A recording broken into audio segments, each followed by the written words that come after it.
नमस्कार किसान साथियों, आज मैं आपसे बहुत ही ज़रूरी जानकारी साझा करना चाहता हूं। इस हमारी खेती हमारे पशु यूट्यूब चैनल के माध्यम से जानकारी है गेहूं से संबंधित। गेहूं में खरपतवार नाशक दवाई का प्रयोग कब तक करना है और किसके बाद नहीं करना है, यानी कि कब तक हम अपने फसलों में गेहूं की खरपतवार की दवाई डाल सकते हैं और किसके बाद ना डालें, और इसका क्या प्रभाव पड़ता है आगे चल के। बहुत ही ज़रूरी जानकारी है किसान साथियों। और मैं समझता हूं कि जो भी ज़्यादा अच्छी जानकारी होती है वो मेरे किसान भाइयों को पहले से पता होनी चाहिए।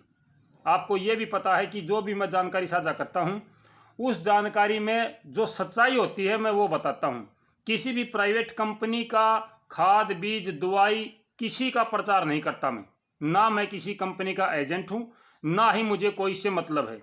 मैं केवल अपने किसान भाइयों की भलाई के लिए, उनको जागरूक करने के लिए मैं ये वीडियो आपसे साझा करता हूं।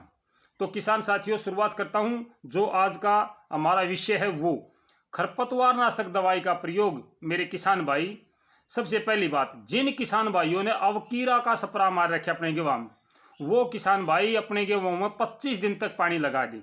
अगर वो 25 दिन से बाद में पानी लगाते हैं तो वो जो अवकीरा का स्प्रे है उसका कोई रिजल्ट नहीं आएगा आगे। अवकीरा की दवाई बिजाई के तुरंत बाद स्प्रे में ली जाती है ताकि खरपतवार ना उगे। कुछ खरपतवार उग जाती है और ये खरपतवार जो भी उगी हुई है, ये खरपतवार आप पहला पानी लगाओगे तो आपकी मंडूसी खरपतवार खत्म हो जाएगी। लेकिन अगर आप ये पहला पानी 25 दिन के बाद लगाओगे तो ये खरपतवार खत्म नहीं होगी, क्योंकि अवकीरा का स्प्रे 25 दिन के बाद में काम करना कम कर देता है। धीरे धीरे उसका जो प्रभाव है वो खत्म होना शुरू हो जाता है और आगे चल के फिर ये हमारी जो मंडूसी है इस पर हमें दोबारा स्प्रे करना पड़ता है। एक तो जानकारी ये थी किसान साथियों। दूसरी जानकारी, जिन भाइयों ने किसी भी प्रकार का स्प्रे नहीं किया अपने खेत में मंडूसी के लिए, खरपतवार के लिए, वो किसान भाई 40 दिन तक, यानी कि आपकी गेहूं की बिजाई के 40 दिन तक खरपतवार नाशक दवाइयों का प्रयोग करें। 40 दिन के बाद में कुछ मेरे किसान भाई 2 महीने और 2.5-3 महीने तक भी खरपतवार नाशक दवाइयों का प्रयोग करते हैं। इससे हमारी जो फसल है, जो गेहूं की फसल है, उस पर प्रतिकूल प्रभाव पड़ता है। आपकी गेहूं देखने में कोई खराब नहीं होगी, उस पर कोई देखने से आपको फर्क नहीं पड़ेगा कि भाई इसमें कोई आपको पत्ता पीला हो गया या आपका गेहूं सूख गया, कोई दिक्कत नहीं आएगी। लेकिन हाँ, परागकण पर इसका सीधा असर पड़ता है। अगर हम अपनी गेहूं में समय के बाद में खरपतवार नाशक दवाई का प्रयोग करते हैं तो उसका प्रभाव गेहूं के परागकण पर पड़ता है। इससे क्या नुकसान होता है कि आपके गेहूं की बालियों में पूरे दाने नहीं बनते।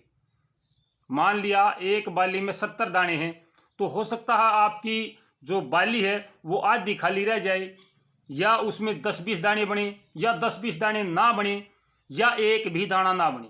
ये भी हो सकता है। अगर आप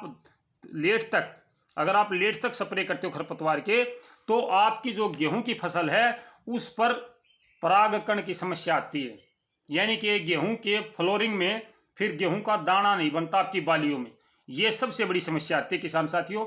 मैं अपने किसान भाइयों को पहले से ही ये जानकारी साझा कर रहा हूं कि आप किसान भाई, जो भी आपकी गेहूं की फसल है उसमें 40 दिन तक, ज़्यादा से ज़्यादा 45 दिन मान के चलो, 2 महीने की फसल अगर आपकी होगी और आपकी फसल में खरपतवार है तो उसको मैनुअल हाथों से निकाल लें, स्प्रे ना करें।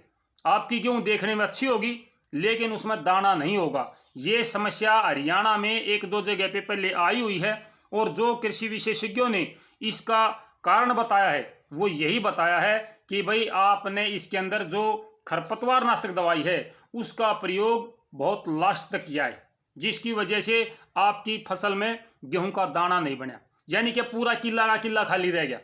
तो इस समस्या से बचने के लिए मेरे किसान भाइयों से मैं ये प्रार्थना करता हूं और ये सुझाव है मेरा सभी किसान भाइयों से कि भाई आप अपने गेहूं में 40 दिन तक खरपतवार नाशक दवाई का प्रयोग करें। कौन सी दवाइयों का कितना प्रयोग है इसके बारे में आपसे पहले वीडियो साझा हो चुकी है। फिर भी अगर मेरे किसान भाई चाहते हैं कि भाई आपकी कोई कृषि से संबंधित समस्या है या कोई पशुओं से संबंधित समस्या है तो हर दिन 8 बजे इसी चैनल पर आपसे लाइव बात होती है। हर दिन बात होती है आपसे, आपको पता है। तो आप अपने कमेंट डालिए, अपनी समस्या बताइए, हम कोशिश करेंगे कि आपकी जो समस्या होगी उसका समाधान किया जाए। तो आज के लिए इतना ही किसान साथियों, फिर मिलते हैं आपसे एक नई सोच के साथ, एक नए विचार के साथ। तब तक नमस्कार, जय हिंद।